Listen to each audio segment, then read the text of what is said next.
Olha só coisa bonita, chovendo em Boa Vista, Roraima.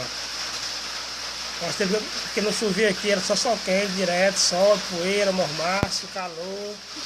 Agora não, tá agora aqui, ó. Tá chovendo.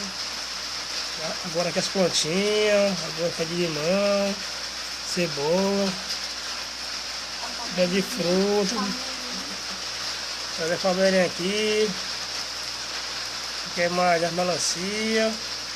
É isso, tá ligado? Chuvinha boa. Obrigado, senhor. Ainda bem.